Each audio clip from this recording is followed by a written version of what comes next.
Okay, so I got the first sleeve done on my sweater. So this is where I pulled over this way. This is where I attached to the little underarm seam and started working my rounds. And I did a decrease every round. I needed 25 rounds to get it long enough. So I did a decrease just randomly every round. And when it was long enough, I stopped with my double crochet rows or rounds, and I did 2 rounds of just single crochet to make a little edging. And I haven't woven in my ends, any of my ends yet. I'm going to do that at the end. So I'm going to show you guys what I did on this sleeve, step by step, with the other sleeve. So where am I going to start? I'm going to start, now this is where I joined the underarm and made that kind of crisscross stitch to reinforce it.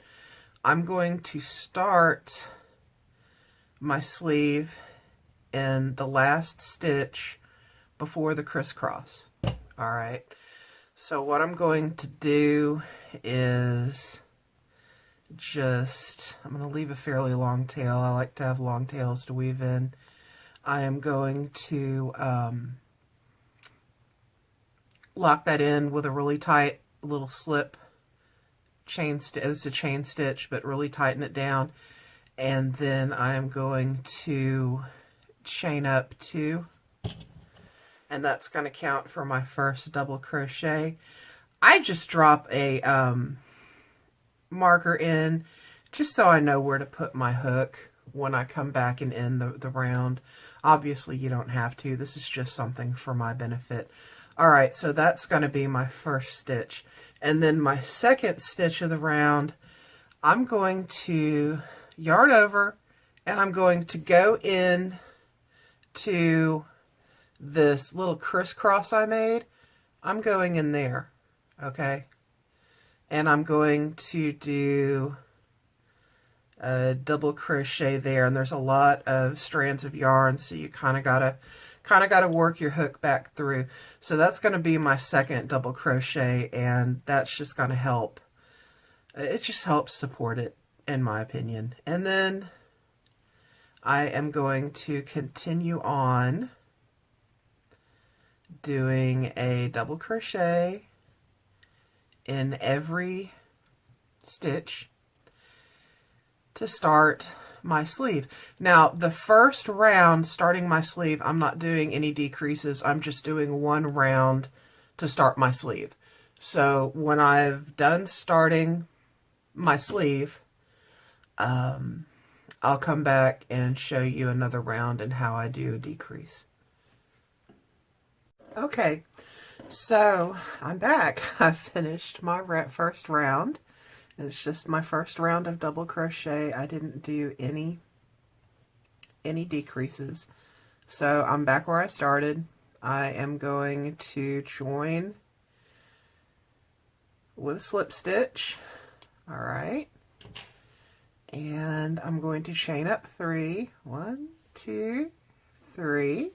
I'll put my little marker in, and like I said, the marker is absolutely optional. I just do this because it makes it easier for me to see where I'm supposed to put my hook when I finish my round. And now I'm going to continue on, and from every round here on out, I'm going to make 1 decrease per round.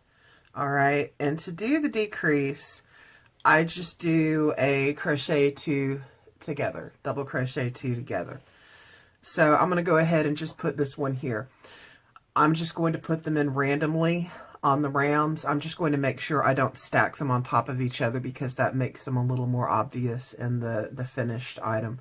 So you yarn over. Let me see if I'm okay. Yarn over, go through your loop, pull up a couple loops, yarn over, go through your loop, pull up a couple loops, pull through the 3 loops. Okay, just if you need to learn, and it's going to look like that.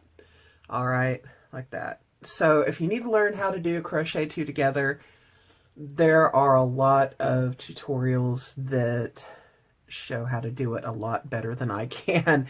In fact, I watched one before I started this just to make sure I was doing it right. So now that I've done my 1 decrease on this round, I don't have to do another decrease on this round.